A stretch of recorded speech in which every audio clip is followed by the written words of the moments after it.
Our next guest is probably our most famous. His name is Rick Wilson, and he's a Republican strategist and operative, and the author of a recent book called Everything Trump Touches Dies. You got? All right, Rick, tell us your name and what you do. Well, I'm Rick Wilson. I was a Republican media and political strategist for about 30 years, and now I've written a best-selling book called Everything Trump Touches Dies. It's sort of I've become sort of a godfather of the Never Trump movement, and it's I get to apply some of my old political skills in a sort of different angle these days. Well, so the audience knows, when I saw your title on Audible, I've been chasing your ass down now for 4 months. I just had to get hold of you. And then I did a little research in your background. We haven't been able to get a Republican to come on here. Well, here we are. Yeah, no kidding. I mean, you've got the bona fides, 33 decades of it. Yeah, pretty much. Who are some of the... I've been around the block in presidential campaigns, U.S. Senate campaigns, governor's races, statewide races, ballot initiatives, legislative campaigns of all over the country, and a lot of work for super PACs and interest groups and associations, and helped for a long time build up the Republican Party. Well, I hate you for that. The feeling is broadly shared. Good. Well, it's an honor to have you, especially after reading your book. I didn't research your background. I had no idea, the level of how in depth you were into the party and all that.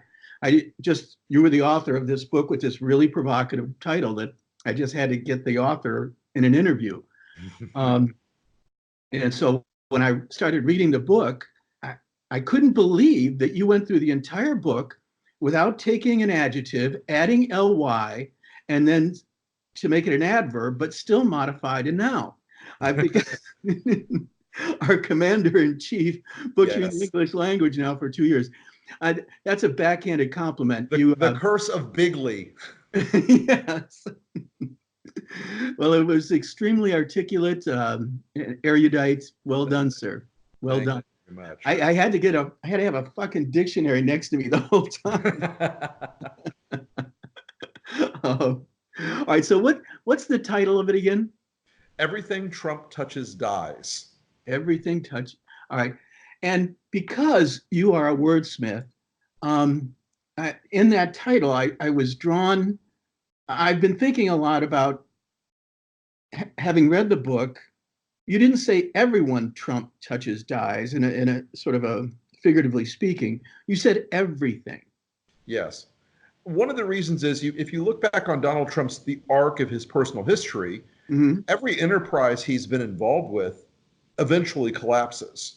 So Trump casinos. I mean, casinos are engineered to be the one business institution in the world that exploits a human cognitive deficiency about mathematics and takes people's money. Yes. It's a business you cannot fail to make money with, and yet somehow Donald Trump did repeatedly. And of course, there's this whole pantheon of other Trump businesses, and not only on the development side, but Trump Steaks and Trump University and Trump every other product he's got out there. All Trump vodka, Trump vitamins, all these things.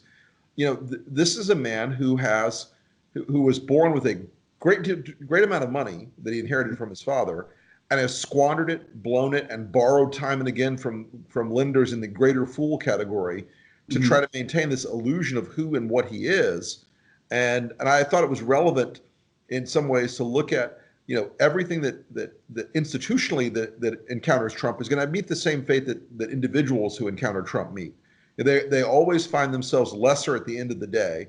And that's one of the reasons that I thought the Republican Party's alliance with and obedience to Donald Trump was this very grave threat to having a party that can have an articulated position on limited government, on individual liberty, on constitutional fealty, and a whole variety of other things that drew me into the Republican Party. But by embracing the sort of overt racial message that Trump is very, very comfortable with in terms of both both, Mexicans and African Americans with Charlottesville, by embracing this idea that he is the king, that Trump defines the state, that executive action is superior to legislative action. I found all those things to be very, dangerous to the party. And I've been proven right time and time and time again, because people go into this thinking, oh, well, I can convince Trump to do the right thing. I can make Trump be the grown up. I'm the one who can break the spell here. They're called guardrails. Yeah. None of them can. Yeah. Well, the reason why I asked about everything wasn't because of the casinos. It's because of he's laid his hands on this country. And this entire web series is all about the collapse of civilizations and wink, wink, the United States. Sadly true. So I blame you for this, Rick. And you start the book out, and I mean, I was all in the preface when you said, here's a mea culpa moment. We did this starting in 2008 by dumbing down the message, dumbing down the electorate, the Republican Party and all that. I'm a huge fan of your former Republican Joe Scarborough. I in the movie business, so Bobby Jindal, those guys calling it the party of stupid, George Will and all that. And you got into the confessional in the preface of the book and said, you're to blame. Well, I will take some of the heat for this, because we found, and look, I'm not the only person that was ever in the consulting business. It's a field with a number of very, very bright people. I was speaking hyperbolically. who certainly, look, I'll take my share of it, because I certainly managed to survive in a very Darwinian and difficult industry for 30 years, and got to a certain level where I was able to be very active in consequential races, which I was always happy about. But we recognized that this rising tide of the power of Fox News had produced the Palin era. And you didn't have to like it, but as a consultant, you're a reductionist. You want to get to the X, you want to get to the goal. And sometimes getting to the goal meant reducing the sophistication of your messages, reducing the clarity and the richness of your policies, and getting down to the point where you were talking about raw emotional terms rather than ideological or philosophical terms. And we kept seeing that. And look, a lot of people were uncomfortable with it, but we still believed that the traditional sort of mosaic of the Republican electorate included economic liberty folks, social conservative folks, and foreign policy conservative folks. So I found myself always in the first and the last category. But the middle category was always important to the base. And so what we didn't understand was we built this set of tools to advocate and communicate with all three of those different groups. But eventually, Fox became such a powerful normalizing force inside the GOP, a deciding force inside the GOP, that when they threw in with Trump, they altered the characteristics of the Republican electorate quite profoundly. And when you combine that with Trump's long history as a social figure, as a celebrity, as a reality TV star, who they were absolutely convinced that what they had seen on television was the reality of Trump. Okay, they thought that the phenomenological Trump was the real Trump, and he never was. But it didn't matter, because they had Fox telling them, be angry, be afraid, he will save us. And we ended up, that set of tools that guys like me and many others built. Got, as I write in the chapter, the monster got a hold of the tools that we used to build it, and now it's out of our grasp and out of our control. And he is a guy who is unbounded by any sort of moral force or any sort of ethical boundaries, and so he's going to use that persuasion set to continue to enrich himself and to pursue his own goals. So here we are.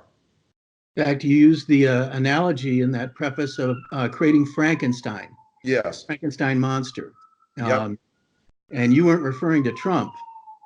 You No, were the monster itself was the part of the Republican base that became super reliable as voters. They became sorry about easily that. activated as voters, and Uh-huh. they became so completely immune to rational argument outside of that set of tools we were using to activate them. Um, I'm going to bore my audience with a story I've told way too many times, but have you ever been to a Trump rally? I have been to a Trump rally. I went to a Trump rally at CPAC in 2016. I bet not a big one of those big arena No, ones. not one of the big arenas. It's probably not a wise plan for me to go to a Trump rally. Oh, that's right. We're definitely going to get into that. I sent you that. You might not have read Plato's Republic, I have. I have. but probably when you were in college way back when. So just so the audience knows, I resent it. You received I a bunch. reread it, but yes, I've read it in high school and in college. So Okay. All right. Well, anyways, back to the rally. We went to one to film, Mhm. and just to get find out what made these people tick. And it Sure. was one of our first episodes that we did, and it changed the way the series has developed ever since. Mhm. Talking to these people, um, and there was one point during the interview where I was interviewing this guy where he said that Donald Trump was sent by the God Almighty, Yep. right, into the womb of the mother so that he could save the United States. Oh, okay. And I swear to God, Rick, my legs started to tremble. And Mhm. this, I'm from California, right? Sure. And this was it. This is in Ohio, and Mhm. I haven't seen a Republican there like the dodo bird in California. Right. You could go years before you meet one, and all of a sudden Sure. I was swimming in them, and my legs were trembling. I blame you again. So, Well, the idea that Donald Trump is divinely sent, mhm, um, it harks back. There's a long history in America of of developments of religious cult and religious movements that are sort of broadly in the Protestant mainstream, but also have a little bit of mysticism about them that is revisionist. And I uh, think there is a legitimate fraction of Trump's base. I don't think it's even the majority of his base, but mhm, there's a legitimate, meaningful fraction who mhm, believe that this is a divine statement or a divine plan to mhm, send a flawed man to save us all. Um, I, I'm not an evangelical, and so mhm, I don't really buy into that kind of that particular angle of their argument. But it's certainly out there. It is certainly out there that people look at Donald Trump as a religious savior, mhm. or and I don't want to say as a prophet, but at least as someone sent here by God, and they believe that excuses a lot of his flaws, his imperfections, because they say to themselves, well, God, he's good enough for God, therefore he's good enough for me. And Mhm. I, for one, missed the chapter in the Bible on why it's okay to screw porn stars and pay them money. But who knows? There may be some apocryphal reading I'm not familiar with. Or just an episode from your high school diary. Um, Indeed. um, all right. Well, let's talk about that. I've been, for humor's sake, blaming you for all this, but getting those evangelicals on board. Sure. That was actually a guy named Paul Weyrich or Weyrich? Wyrick. Weyrich. Okay. Yep. Yep. And he was able to uh, corral, if you will, the Jerry Falwell and his group. Tell me about that. Well, and don't mistake, the Trump campaign did spread some money around. Mhm. Uh, there's a great tradition in politics on both sides of the equation of occasionally greasing a few palms in order to open the kingdom of heaven to your electoral goals on both sides of the ideological boundary. Uh-huh. Um, in New York, they call it street money, and Okay. it takes on different flavors, different places. But the Trump campaign um, was willing to take Paul's advice and go out and talk to a few of these people. And I will say this, I think in a lot of ways, the current state of American evangelical Christianity, which is very much inflected with that prosperity gospel and with the sort of mega church ideal, was a glove fit for Donald Trump. He's a performative politician and could play that game with them. He's also a guy who has a really good eye for what his marks want. He, just like, if he's in a real estate deal, he has an eye for what his victims are going to look for. And he knew what they wanted was twofold. They wanted to be told that their sense of aggrievement and persecution was real, which is not. They're the majority religion, and they're a plurality of the overall Christian faith in America, in which the Christian faith is the overwhelming majority of the religious practice in the country. No one's been put in jail for their religious beliefs here for a very, very, very long time. We've got a robust system that protects the religious liberties. And so they felt as if Donald Trump was singing their song, though, because they really thrive in some ways on that sense of that we're the aggrieved party, society's trying to destroy our faith practice, etc. And so they walked away from all the other folks that they'd committed to at different times and levels. And there were two aspects to Trump. I'll get to the second part here. They walked away from that, and the second part of it was they recognized in a meaningful way that this was a cultural in-group coded signifier, that they were willing to burn down everything else in that alliance that they'd always had with the rest of the GOP, because Trump would be more loyal to them than he would be to foreign policy conservatives or to economic conservatives. And they were exactly right in that regard. So they made an emotional decision about their sense of how aggrieved they were, and they made a financial and political calculus that Trump would be closer to them than he would be to the economic or foreign policy conservatives.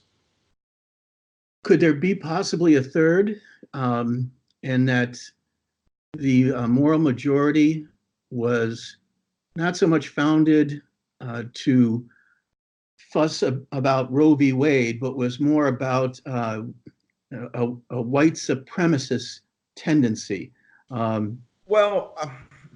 I disagree with that assessment, having sort of lived around them for a long time and run a lot of campaigns where evangelicals were a big part of it. I've never seen the evangelical folks in a posture where they are overtly racial. They are sort of cultural isolationists, and maybe that ends up rolling that into it in some capacity. But they have felt very frequently like they are being pressed down on by Hollywood and by entertainment and by LGBT people, that their way of life is at risk from a cultural externality rather than a racial externality. That's my observation of them, at least. We've interviewed a bunch of evangelicals, and they definitely mirrored that sentiment. That was another thing about going to that Trump rally. When we started interviewing people, they were all saying, praise Jesus and amen and all that kind of stuff. And the question and answers were peppered with this praise Jesus thing. And pretty soon it was pretty much everybody was a praise Jesus moment. So I believe it. It's a pretty deeply embedded part of Trump's base. Now, I don't think there's a scenario where you win back evangelicals. And look, there's certainly been some drift in evangelicals over the years. I mean, Obama won a surprising number of them on his first go round. Bill Clinton did surprisingly well with evangelicals, considering, especially in the second election, he actually did surprisingly well. It was sort of a shock. But I think now that they have gotten, Carter, of course, was sort of an evangelical himself, of that older, more traditional less flashy version of the current incarnation. Jimmy Carter's version of evangelical Christianity never involved private jets. And asking your congregation to pay for the private jet. For your private jet, yes. Yeah. So it's certainly, like I said, they're certainly a rock solid part of Trump's base now. And they are that way because he has validated their sense of isolation and their sense of harassment by the outside culture. All right. Now, if you were to guess, and we interviewed a political science guy who focuses his career on this phenomenon. And if I remember from the interview, he said it was like 75% of all evangelicals will vote for Trump, even if he shoots somebody on Park Avenue. I think that number is probably about right, and maybe actually a little low. Okay. They have made and my friend Ben Howe just wrote a great book about this, essentially how the folks that were always telling everyone else in the Republican Party that their principles were wrong and that they weren't adhering to the strict definitions of the faith are now the ones who are the most comfortable giving Donald Trump mulligan after mulligan on all these things that would disqualify any other candidate or any other individual in the minds of evangelicals. I mean, I'll give you a good example. We did Rudy Giuliani's re-election campaign in 1997 for mayor of New York. Rudy was a liberal Republican by any stretch of the imagination. I had conservative evangelicals coming to me saying, "Oh, you can't work for him because he's pro-abortion. You can't work for a pro-abortion candidate." My argument was, wait, who would you rather have in that office? Who would you rather? Someone who is at least in the same nationality, in the same political general sphere on all the other things, or somebody who is assertively opposed to you on every single issue? It's the old Ronald Reagan formulation. And my 80% friend is not my enemy. Okay. It's just that we disagree 20% of the time. So a lot of evangelicals really held that belief for a long time. And now with Donald Trump, they just do not care. They have completely just washed it away. Okay. For the audience, I'm sure you're probably familiar with this quote. A prominent Republican once said, "Mark my word, if and when these preachers get control of the Republican Party, and they're sure trying to do so, it's going to be a terrible damn problem. Frankly, these people frighten me. Politics and governing demand compromise, but these Christians believe they are acting in the name of God, so they can't and won't compromise. I know, I've tried to deal with them." The great Barry Goldwater. 1994. Yeah, the great Barry Goldwater. Not wrong. Not wrong. And look, he's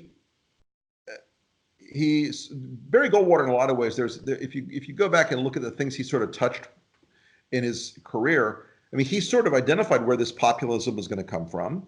He kind of understood that there was a fundamental dichotomy inside the party between the social conservatives and the economic liberty folks. And at some point, look, I'm in that economic liberty side of the equation and that individual liberty side of the equation. And so basically, in my head, I don't want government making decisions about who can get married. It's not my business. You want to get married, go get married. That's my view. But the social conservatives do not believe that. And Donald Trump does not believe that because he's got this authoritarian, autocratic kind of personality where he believes that his whim should translate into law. He believes that his desires about, whatever is on his agenda that day, that he should just be able to tweet it or utter it and it becomes true. And so the evangelical folks like that. They know they can't pass things like gay marriage bans. They know that they can't pass things like bans of LGBT service members. So they want an executive who will, by fiat, wave his magic wand and give them what they want. And that's getting what you want is a great goal in government because that's why people run for office and why people propose policies, et cetera. But in the case of these folks, what they want is politically impossible. And so they rely on that in the form of Trump. And I don't think Trump has any ideological bearing. No, It's he just, doesn't. He doesn't. First off, he's a good con man. So he learns to speak just enough of the right tribal code words to keep them comfortable. mhm. But Is he the best con man the United States has ever seen? he's in that Bernie Madoff category. He's up there. Uh-huh. He's up there. I mean, in terms of, He's in president terms, of the United States. yeah, look, in terms of the big con, winning the Uh-huh. presidency is a pretty solid con. Now, even they thought it was an accident that they won. On election night, they were calling everybody. Bannon was calling people, and Kellyanne was calling people, and all the rest of them were all making phone calls saying, "Oh, I could have won if we'd only done this, or we could have only done that." They Mhm. thought they'd lost. So he's an accidental president in almost every respect. Um, but here he is. Here he is. Now, let's go to that 90% of the Republican Party that's all in with this guy. Many of them, First off, let me somewhat correct you. sure. It's about 60% who are bomb vest wearing Trump hotties that are never going to leave. It's about another 15% who are pragmatic. I want to get stuff done. I want to accomplish my goals. I don't like him, but I'm going to work with him because I got to stay in the tribe. And the remainder is sort of squishy, never Trump, or already left the party. Okay. I was just going by a simple Gallup poll. Sure. Yeah. Well, that's hopeful that there, because when you see the Gallup poll, it strikes you and you say, now what the fuck? I mean, I could see how if you were an uneducated one of your minions from post Palin, all right, I could see how, and you're just getting your news from Fox and all that, you could go to the ballot booth and vote for Trump and not know about his casinos or states or college. Oh, excuse me, university. But now, unless you're living in a cave, um, you know in your heart of hearts. And so you see that 90%, and you just, personally, I just think the United States is fucked. I think that, well, go ahead, jump in. I think there is a great degree of difficulty for this country right now because the tribal nature of our politics has become so divided and so extreme, and the axes have moved further out on both sides. Mm-hmm. So 20 years ago, there were moderate Democrats, boondocks. 20 years ago, there were moderate Republicans, and they had a significant amount of power to normalize a more triangulated, more central set of policy decisions. And remember, Bill Clinton, was the era of big government is over guy. George H.W. Bush was kinder and gentler. I mean, these guys were working in the great middle, and they were successful in some ways because of that. But right now, there's no reward politically or cognitively for being in the middle. Moderation is often conflated with independent, and they're not the same thing.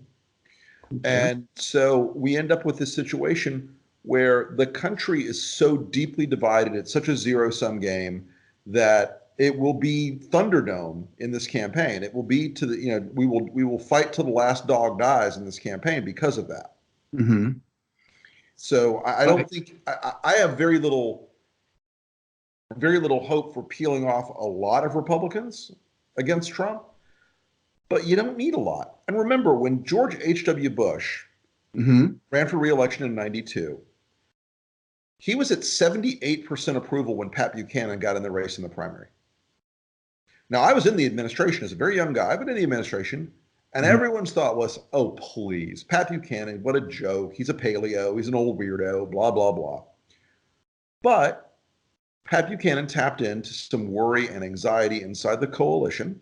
And I think you could end up with, if they catch fire, and it's a big lift, an Amash or a Weld or somebody else, drawing down even a few Republican votes against Trump in to an independent line in the general. Or you could see Amash run as a libertarian and pull down 4 or 5 points against Trump in the general, which, resets the political calculus in the country. And as for the Democrats, Well, they're going to race each other out to the edge of the field because look, those polarities we have now, they are at the outside edges. And so people are talking the outside looking out, not on the outside looking in or the center looking in. So it will become a sort of ideological grudge match at the end of the day if the Democrats pick out the most progressive candidate, and Republicans have Trump, who is a personality cult, not an ideology.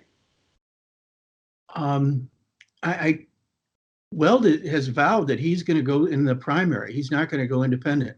He has said that, and there are still options where he could run in the primary, make a big difference. Just as Buchanan transitioned away from the GOP, and you've seen other cases in the past, we might end up with a situation where you have either an effective libertarian or a Republican who sticks it out long enough to put some bleed in the water on this guy. And look, it's a very, very high hill to climb. I don't want to give anybody any mistaken impressions that Justin Amash or Bill Weld is going to beat Trump in a Republican primary right now. Those numbers are not there, but they can at least make a point and become visible as part of a larger, broader national coalition against Donald Trump. Now, isn't Amash, and I don't follow you guys at all. My filter is MSNBC, and that's it. So I'm the walking, talking, breathing reason our country sucks right now because of tribalism. So I don't know anything about Amash except for he's advocating beginning the impeachment process. But I've also heard that he's a libertarian. You mentioned he has got a very strong set of free market principles and a very strong set of constitutional principles, and in some ways that is more these days the LP than it is the GOP. Okay. But I will say this, there have been plenty of times when Republicans in the past have been pissed off at Amash because he was too far to the right and too much of a purist on certain issues. He's and very infrequently, not the social stuff, but the economic stuff, in things like budget deficits and spending that's not constitutional, things like that. Well, now they're trying to frame this guy as being from the left, which is an absurdity. But I know that he definitely is under Trump's skin. He's definitely bothering Donald Trump, insofar as nobody's ever going to really legitimately wake up and go, "Oh, that liberal Justin Amash." Okay. Well, it'd be nice to see him run in the general then. We'll see. We'll see what shakes loose. Are you involved with that commercial that was on Fox and Friends this morning? I'm not. Do you know who those people are? That's Republicans for the Rule of Law. That's Bill Kristol's group and Sarah Longwell's group, and they are they're doing their best to keep to remind Republicans that a fundamental principle of conservatism is respect for the rule of law in the courts. Do they have a good chunk of change? They have some good resources, yes.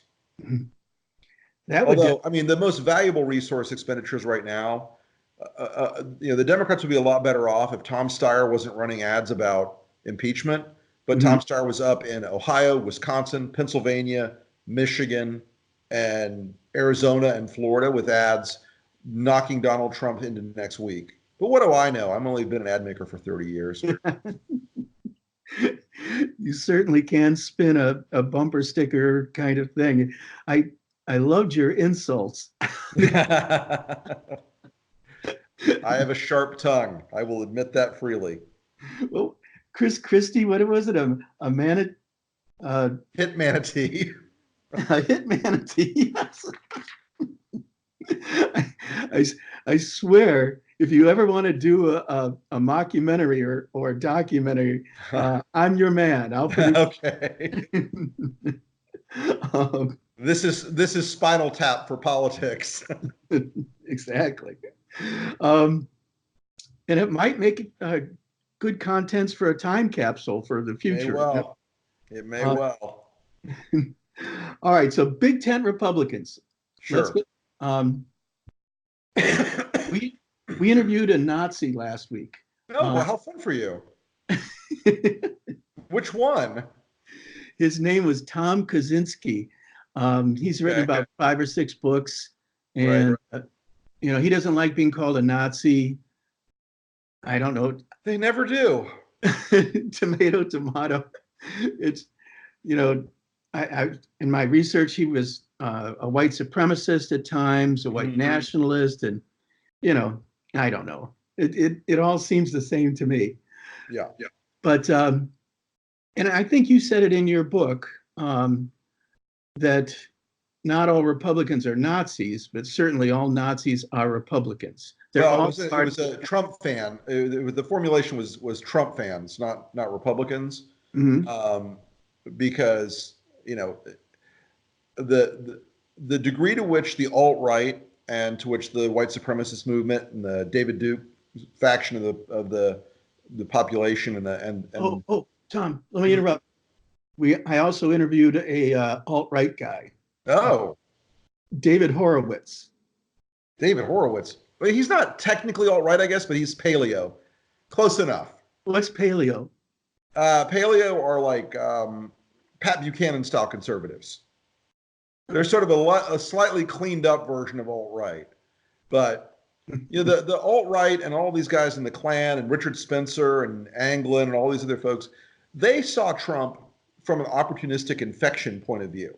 And their thought was, this guy's not going to be perfect for us, but there'll be enough there that we can sort of push our ideas into the political discourse, and we'll get enough of the chance to mainstream ourselves and normalize ourselves a little bit, because Trump will be such a powerful disruptive force that we can get in there and infect the American body politic a little bit. And you can see from the things that Trump's advisor, Stephen Miller, does, you can see the influence of the alt-right. I mean, Miller is, without saying it, an alt-righter. And Bannon, of course, was an alt-righter, still is. And you could see where they try to disguise it under the guise of nationalist populism. But all these guys who are the overt, the overt, oh, the Jews did it, oh, the Holocaust was a lie, those type of folks, they recognized that they were never going to get a true seat at the table, but that Trump was going to open the door just enough for them to sneak in, which Charlottesville was a low point in American history because of Trump's desire not to piss off people he thinks are nice to him. Yeah. Well, that's that narcissus. You know what I'm trying to say. Yep. Thank you. All right. Well, there's what. Let me back up a little bit. I'm in Ohio right now, and I've never lived in a. Well, that's what this thing, the United States. When I came here and I saw all the empty factories and the walking, talking stupid, what did you refer to them as? Lead paint chip eating, opiate addicted masses. somewhere in that bunch. Look, I mean, I'm sure you said it much better.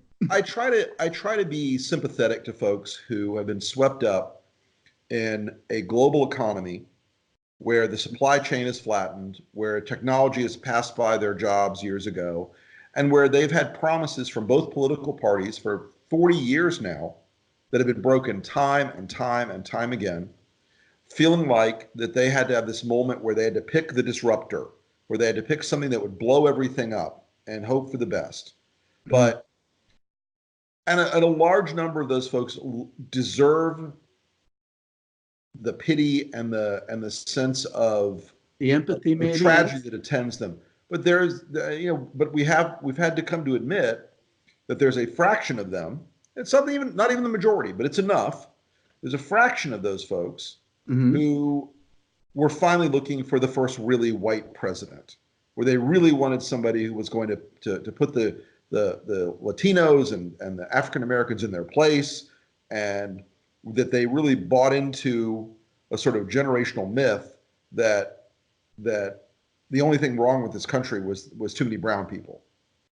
And getting back to your point about the white supremacists being legitimized by Trump, I wanted to relay this story. When was the last time you went door to door for a candidate? 2012. Oh, wow. Yeah. Well, I did it for Hillary Clinton in Ohio.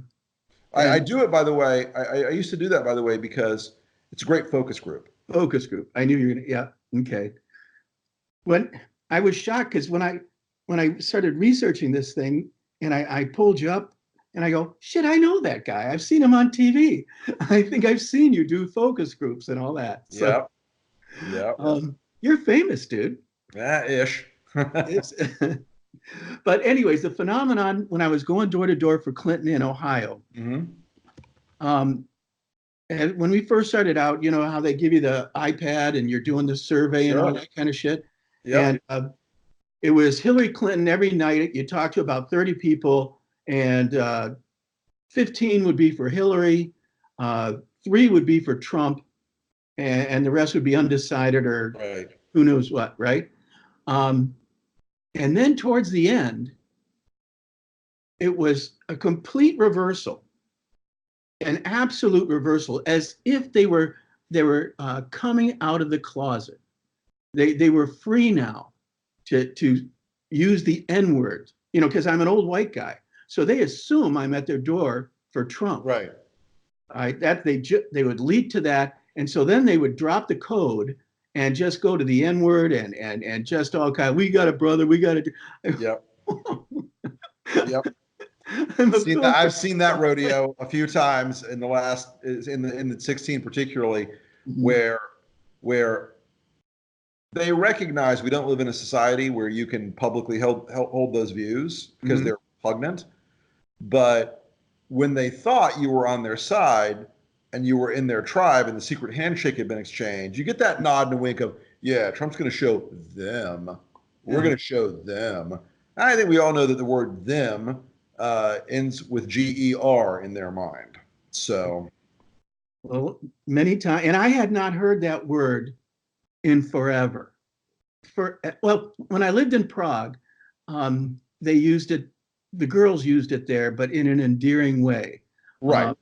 You know, they didn't mean anything by it at all. In fact, they were dying to have sex with these.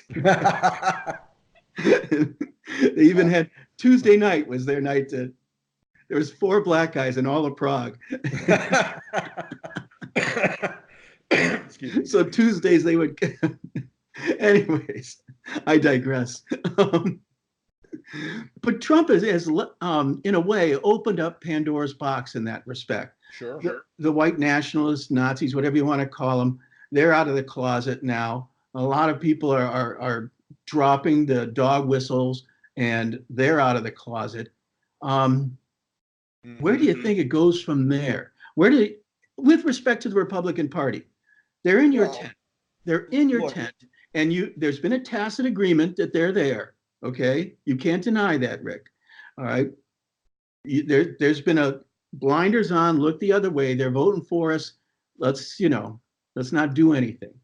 Well, I wrote a chapter in the book basically saying, even if it means short-term electoral losses, you have to purge them. They have to be out. You have to take the guys like Steve King, and it's one strike and you're out.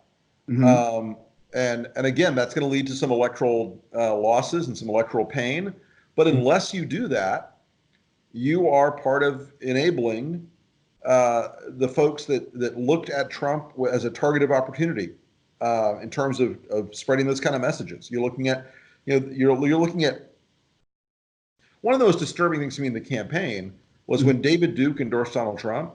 Yeah. It took Trump 2 weeks to finally say, no, I don't want his endorsement. What? I can tell you a story as a young guy. Of feminine hawing. Yeah, as a young guy working in the George H.W. Bush administration, when David Duke ran for office in Louisiana, guys like me were dispatched to Louisiana to run campaign operations against the Republican. Yeah. And that was on the orders of the President of the United States, George Herbert Walker Bush, who ordered the RNC to go down there and take out a Republican candidate because he was absolutely morally repugnant. Mhm. And, you won't see that today. You look at the fact that Donald Trump, defended a child molester in Alabama. So don't expect him to Are be a you guys stand-up running guy him when it comes to again? trying to I hear you prevent. guys are running him again. Not me, buddy. I ran ads against him. I did ads that helped Doug Jones beat him last time. Really? So God bless America. I'll be back if I have to. All right. Now, that's the segue. What's the story of the cave? Do you remember it from high school and I do college? remember it. It's an epistemological tale of how we know things. All right. Got prisoners chained in a cave. They are seeing on the wall of the cave the light of the fire reflecting things. It's really a parable about how human knowledge is structured. And I imagine it was written shortly after his mentor Socrates was killed, because one guy escapes, right? Yep.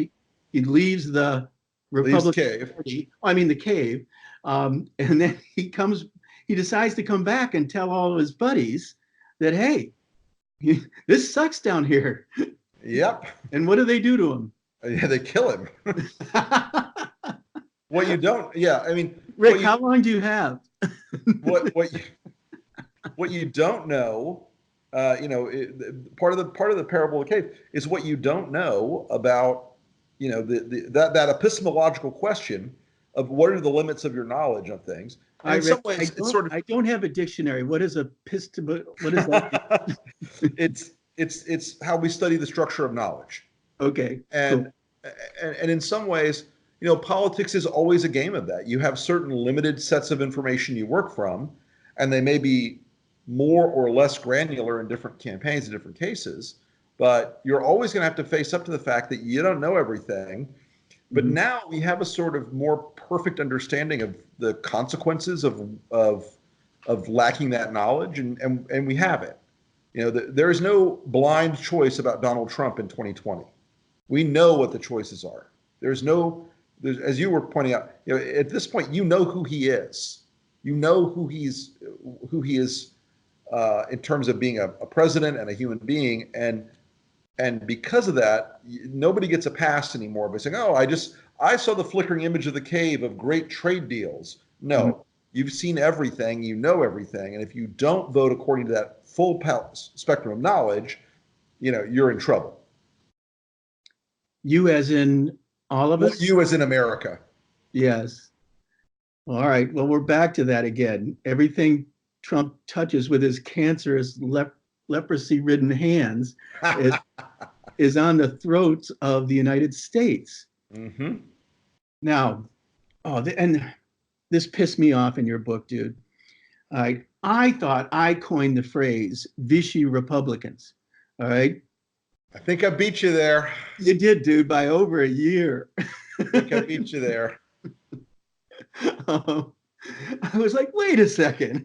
Has he been watching? And then I looked at it. Oh, no. I initially wrote an editorial for, I think, the New York Daily News using that phrase sometime in 15, I think. All right. Well, geez. I thought it was an original thought. I thought I finally, after 63 years, had an original thought. So, all right. Now, you were complaining in your book that the vast majority of the Republican leadership now are Vichy Republicans, as in World War II France, Nazi sympathizers. There's you, there's Joe Scarborough, there's George Will. What are the three of you guys up to? Oh, Bill Kristol. All right. What's the guy from Wisconsin? What's that? What's the guy from Wisconsin? Charlie Sykes. Charlie Sykes, yeah. Look, we're all wide-eyed. We're all well aware of what's going on. Almost all of us still talk to members of Congress or members of the Senate or elected officials, and in the GOP elected community of elected officials, these days, since the moderates all left or were defeated in 2018, these days about half of them just operate from terror. They're just afraid of Donald Trump. They will never cross him in public. They shut up. They just don't want to get killed. And I mean that literally. They don't want to be killed. They're afraid of Donald Trump's cult. They are petrified of the cult. So they're going to behave. And they're sort of standard bog issue tribalist guys. About 25% are honest to God true believers who are in the cult, wild, red hat all the way, really believe in Trump and Trumpism. It's only about 25%. There's another 25% that are just complete players, opportunists that are in the game to get what they can get. They're playing Trump while he's playing the country. And, that's your Mitch McConnell types. That's your Lindsey Graham types. They're going to get what they can get while the getting is good. They don't believe in anything, much less Trumpism. But, it's that silent 50% who are the real V-sheet. Those are the guys that hate him or fear him or dislike him or know he's the wrong political and ideological choice, but they're too afraid of his Twitter handle. I call it FOMT, fear of mean tweets. All right. Then let me add one more thing to why I think Republicans are going to end our civilization as we know it. Again, speaking hyperbolic. The Russians. Sure. Have you ever been to an Eastern Bloc country? Look, I've been around the block on the Russians, and I can say this. We do not, as a culture in this country, understand the bloody mindedness of the Russian government or Russian organized crime or the Russian intelligence services, which, from my experience, are basically all the same damn thing. And they will go and they will do exactly what they did in 2016. They will replay the same playbook in 2020. And because Trump will say, oh, well, they like me, they're trying to help me, therefore I'm going to be nice to them because they're nice to me. We're going to see the same kind of thing. And I think it is a really grisly reality that no one in this country on the Trump side of the fence will recognize that they are a hostile foreign power and have been so for years. Yeah. And I don't know if a lot of these people from Alabama realize how hard it is even to count to 10 in Russian. It's not the easiest language. It's not. They actually have summer camps for their kids so that they can learn to pronounce 3. That ain't going to fly in Alabama. No, probably not. And yet they're grabbing their ankles. And are they expecting to reach around? Well, look, they believe that there's an accommodation in their minds that if Russia's helping Trump, it must be good in the end, and that Trump has changed the world in some way, and that he and Putin are going to make some sort of accommodation. All right. Now, aren't we getting back to the beginning of your book where you and yours dumbed down the Republican Party, and now they're just fucking kids? The monster is untrainable and loose now. So I'm not sure that anybody's going to go back and say, it's time for a serious rediscussion of policy and principle, because a lot of them really like what they've gotten out of Donald Trump. All right. Now, I'm going to beat this analogy to death. Dr. Frankenstein is killed by his monster in the end. Yep. And it's a tragic story. It's sad. Sure. He's not angry when his son is killing him. So as the Republican Party, is it going to kill it? Your book ends on such a high note, you politician, you. All right. The whole thing is about how you're fucked. And then in the last part, you're like, rah, rah for the team. Things are going to change. All we need to do is change our whole way of thinking. And here's the thing. Yeah. I'm a Churchillian. I'm a guy who believes you stay in the fight until the last dog dies. And I do have evidence from inside this sort of effed up world of the GOP right now that there's at least a remnant of us. There are at least a handful of us. And the analogy I've used in the book and elsewhere is that of the invasion of, or the evacuation of Dunkirk. Hitler knew that he had 300,000 Brits trapped at Dunkirk. If he had pressed on and killed them, there would have been no defense of Britain. Churchill knew he had 300,000 Brits and French trapped at Dunkirk. He knew if he evacuated even a few of them, it formed the core constituency of a defense against the Nazis.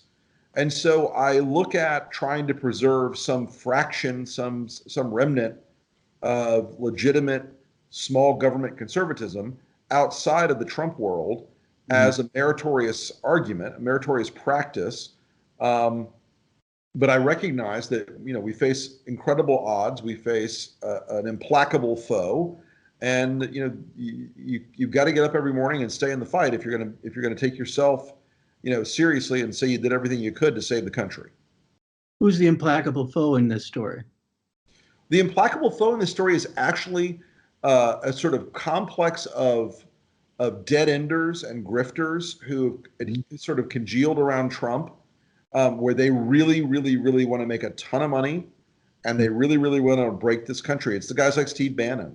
It's the folks at Fox. It's the David Bossies of the world. It's all this grifter ecology surrounding Trump now, where they may not believe anything except brown people are bad and money is good. But right now they've got enough to go on. No shit. All right, we're coming near that hour. I told you. Hang on, I want to make sure I get everything. Oh, who are you guys going to run next? How are you going to top this Trump act? I got nothing. I mean, I don't see that. What about Palin? Palin, you guys really made a joke of the Republican Party with that one. Well, look. How about Liz Cheney? Sarah Palin is patient zero of the Fox effect. You know, when she was governor of Alaska, people have difficulty with this. She was a highly regarded governor of Alaska.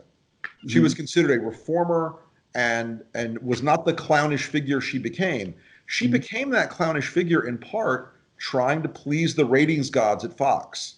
They wanted more drama. They wanted more over the top. They wanted more, you know, Pitbull mom or whatever the hell she called herself. And so all of those things that she engaged in to sort of play that game were the things that wrecked her reputation. And that's what happens when you embrace Trumpism. People who embrace Trumpism, they wreck their reputations in the long term. They're no longer serious people. She sounds like a player, an actor in a reality TV show, and the producer's egging them on to, you know, pull the hair, flip the table. And that's where we're at. This is what politics has evolved into in the Trump era of reality TV. So do you see you guys splitting off?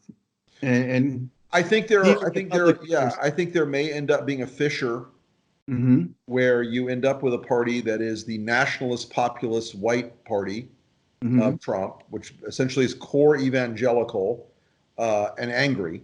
And I think you may end up with a split on the other side where you have limited government conservatives who believe in the Constitution, who believe in personal liberty and individual freedom, and in, you know, keeping the role of the state under some level of control in order to make sure that individuals are you know, protected by the Constitution's structure. You may see that, but you may also end up with an era where we have the Democrats in charge for 20 or 30 years at various levels because the party has to reset. You're talking about Nirvana? Actually, here's the thing. The Democrats are so holistically bad at actually the business of politics, which I write about a lot in the book. For sure. That and all they'll almost certainly follow their impulses off the other side of the cliff, and almost certainly, you know, take us back to where, you know, we started when I got in this business in 1988.